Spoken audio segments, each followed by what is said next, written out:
Greetings. So I thought I'd do another video since it's been so long. Hi. If you celebrate the new year on the calendar turning of the page, Happy New Year. I'm a Chinese zodiac kind of a follower myself. I will be looking forward to the year of the fire horse. Okay, let us begin. It's been a while. 2025, so massive recovery for me, and learned a lot, especially about witches and moons and things like that. Don't know whether I should have my glasses on or I'll take them off for now. So a lot is going on globally. Even though we live on a flat earth, I say matrix globally because of the net. So what we're gonna, I'm just rambling, but what we're gonna focus on right now is this new theory, I'll put it as, and I need everybody to sort of like understand, because there's a lot of confusion that's going to be sort of like happening. Okay, so I'm going to start off because, of course, obviously I've been doing a lot of studying, as I always do. So I had this theory about the moon being the holding place for recycled souls. So here's my theory.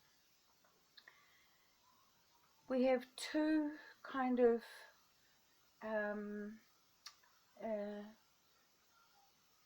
occurrences that happen when the body dies. And the soul, which I naturally assumed goes to the blue sky of day, because that's where the souls go. They follow the sun, the father of all soul, and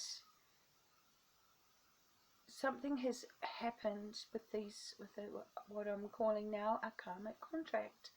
Now, not all souls have a karmic contract, but some souls who sold out are under a karmic contract. So instead of them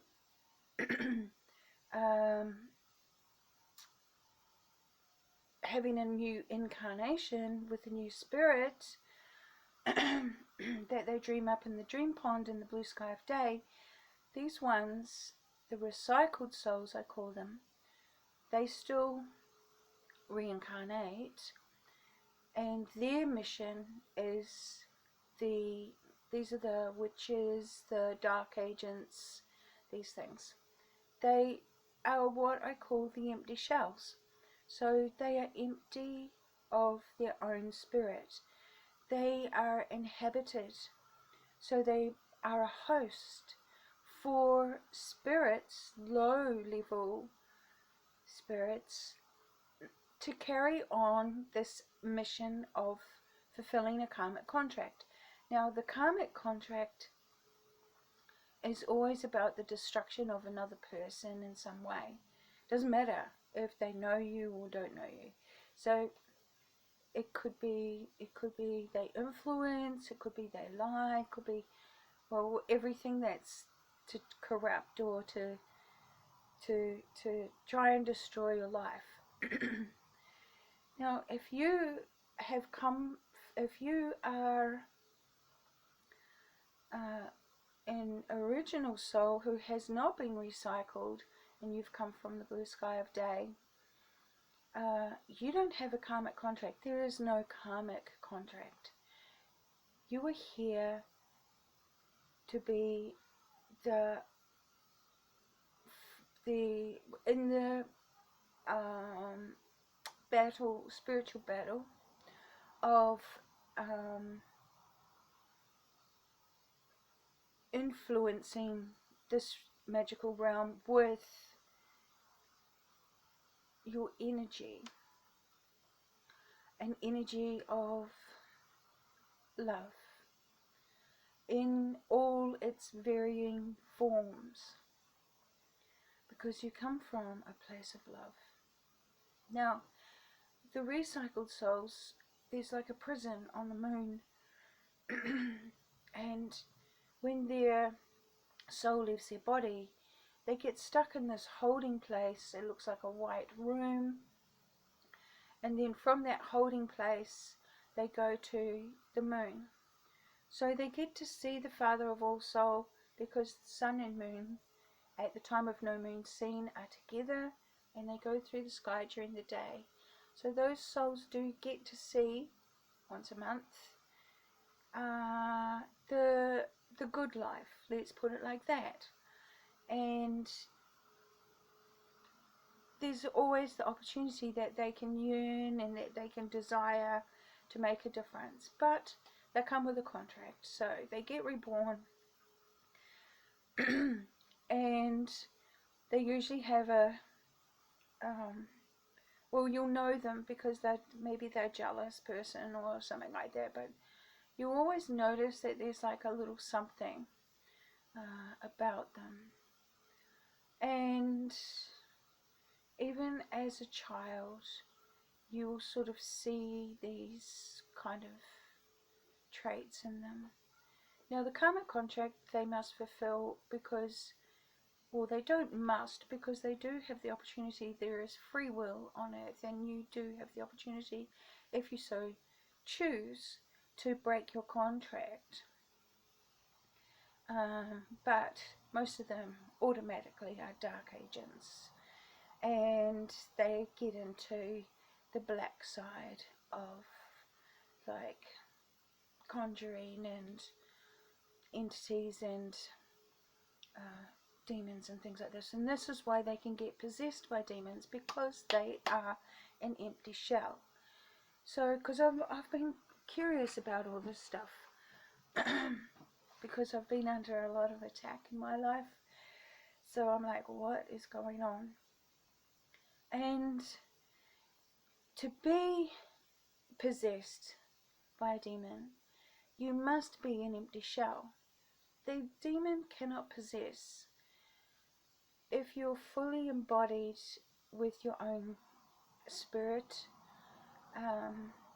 or you're fully embodied in your own spirit, let's put it that way. And our psyche is far more louder. So when our oracle, our intuition speaks to us, we hear it clearly. But we've been programmed to, like, oh, what rubbish. If you tell somebody something, they're like, oh God, there she goes again. And they do these things to kind of dissuade you from your inner knowing. They do it purposefully because they are in fear of your powers, your natural abilities. Now,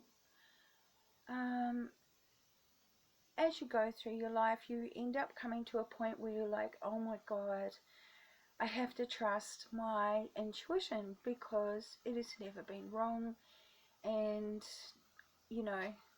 I've just got to follow it. I can't muck around and say, surely not, surely they must be a good person, all this stuff that we do, because like I said, we come from a place where people aren't evil, our soul. And it's sort of a shock. And even though we don't reincarnate lifetime.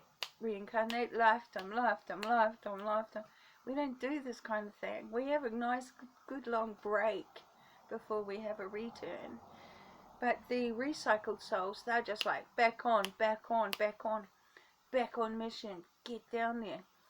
And the recycled souls also, they only have one pattern. So they can't, they're always in the same pattern or cycle, whatever we call it. They will fucking drag you into it. and you'll start to think that you're living a karmic life. But your life is not karmic. You have just formed an attachment to a person who is under a karmic contract. Okay? So if you've gone through the ascension and your ancient true soul has risen, obviously I'm speaking to those who came from the sky, from the blue sky of day. When your ancient true soul rises and then it ascends, you become a lot more powerful. And once you become more powerful, your perception and your discernment and your inner knowing is so strong that you cannot deny what is actually going on. Even if you're like, oh my gosh, that's my family, that's my friend, this sort of thing. You will have a disconnect. There's a part of you, like they split my aspects. I had a terrible experience and stuff like that. I was really badly beaten up more than once, and I'm lucky I survived, like honest to God. And there was a reason why I survived as well, of course, because I mean it was part of my mission. I didn't know that I was going to be in the thick of the fucking dark agents, did I? Except for perhaps I did. Maybe I was, because I am a sort of a person that's like, yep, I can do it. So, but anyway, it scared me. I was very frightened for years afterwards, like traumatized from the experiences. And it took a long time to get my confidence back. Like, I mean, it was years later, but I was afraid to even step outside my door of my house. I would have to convince myself, just put your shoes on, just brush your teeth, just brush your hair, just open the door. I'd have to talk myself into it to go to the mailbox kind of idea, you know what I'm saying? So, I found this world brutal. And anyway, I'm moving on to the ascension of when my ancient true soul ascended. I finally made the milestone. I didn't know it was like such a big deal, but everyone was keeping me alive, guardian angels, and my personal Lord, which is Lord Shiva. Lord Shiva is my intimate partner. Okay? So Jesus is my savior, and I can lay all my burdens down. Jesus, I've got these burdens, like that. I did used to do that. Anubis was the one who came to me and led me out of the death maze, this labyrinth. I'm a dreamer. I have lots of dreams, and I get a lot of guidance through the dream. Now, I'm at this point where I survived, and my ancient true soul ascended, and I realized that I had a covering over me, which was sort of like a good likeness of my ancient true soul, but not. So my decoy, I call it my decoy self. So my decoy self took a fucking shitload, was really attached, couldn't understand things, was confused all the time, always was looking for the best in people, kept on ignoring the bad, just so many things, because it couldn't handle abandonment. It felt abandoned. So it was a great part of my old self, which I call she, because she has passed on now. but she is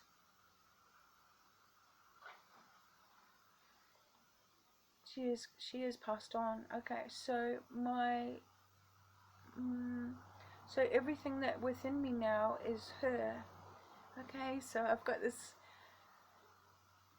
whole thing going on the inside of me. So I've got my alchemist and my soul and my star. Those are the three main aspects of my character, and they are merging. And this merger that's been going on has made me extremely courageous, more courageous than what I used to be. And I used to be pretty out there. I was not afraid once long ago, and it looks like I'm coming back into that once more. So I'm not afraid of my power. I've learned my powers this time because I had to save myself from all the dark witches and stuff pushing all their shit on me. And at first I just used to drop to my knees. I used to pray, please, please help me, God, and all this sort of stuff. And then in the end I got up and I started to actively do things. Like, for example, I made holy water. I put it into bottles.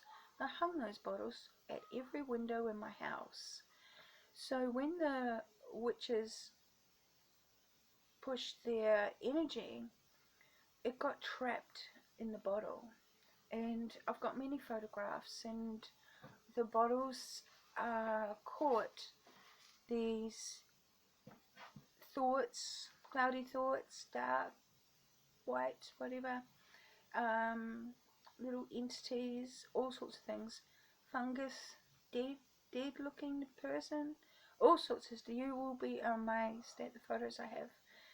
And of course, at first, when I first was changing these bottles and that, I was like, oh my god, I was like a little bit scared. But when it came to nearing the end of the process, it doesn't happen anymore. Okay, I don't have these entities coming at me anymore. You know why? Because asteroid Karma rose with the eclipse in September, solar eclipse, and Karma and fate are coming across this whole earth and kicking ass. And so there's a lot of empty shells who are getting their karma.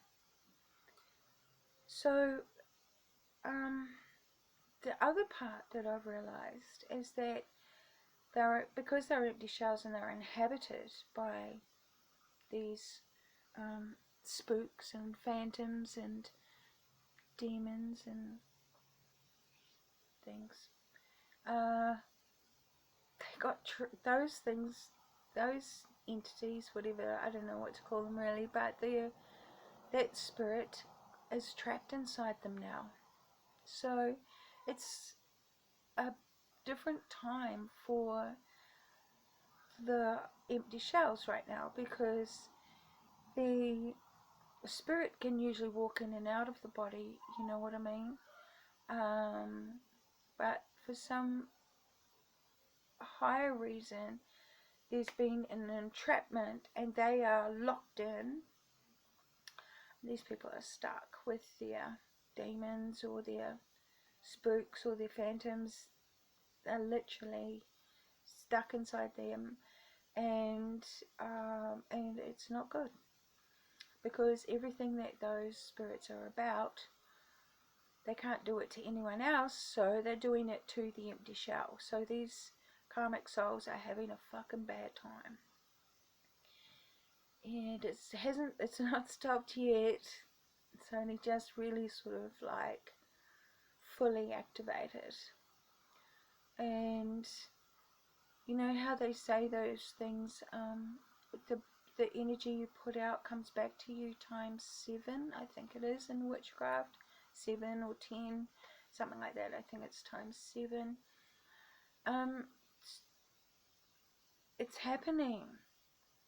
So the terrible things that these spells and incantations and the intentions and the way that they manipulated the energies, and it is on them, and they're going to experience it to the power of,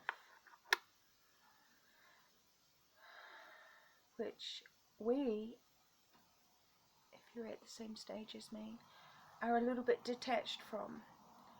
And the reason why we are detached is because your ancient true soul has no attachments. And even when your ego is like, yeah, but that's like my auntie, your alchemist will rise up with your sword and go and swish that cord right away. No attachments. There is no attachments because there's no karmic contract. So our ancient true soul has no karmic contract. I just want you to be very clear about that, and I want everyone to be very clear about that. So now the world is turning into the new whatever's going on for the money changes, the new power rises, this sort of thing that's going through its cycle, because the matrix is still active, right? The simulation is still functioning-ish. And it's not that, the earth is reality, the sea is reality, and your body is reality. And when your body does die, it will become a part of Mother Earth. So, that's reality. But the matrix is a simulation overlaid on top of reality through the ley lines for entrapment and limitation and belief, okay? To make you believe something. And it will be real, but it's not the truth, okay? So I've said quite a lot, and I hope that everyone that is with me is well, and I want you to know karma doesn't miss, and all those people that told those disgusting lies and evil tried to destroy your life, and all the people who made up all the stories, and everyone, all of them, they are facing their karma. Now, just stay. No matter how terrible it is or anything like that, I want you to live. Put yourself in a safe place. And if it doesn't feel that it is a safe place, find another place. You don't have to seek it by yourself. You have the Father of all soul right there, watching over you every day. You can speak directly to him. He is able to see, and the Father of all soul loves you. He loves all souls. He loves even those that are recycled. And we leave the big jobs to him, because our job, our focus, well, my focus is on the fulfillment of my inner being, centering it, anchoring it, and pushing out that ripple of, people call it light. It's an energy frequency It's probably light and sound, the two things. And we are putting an impactful footprint upon the energetic frequency of this earth to push out a frequency that's distorted and pushing in a clean, pure frequency.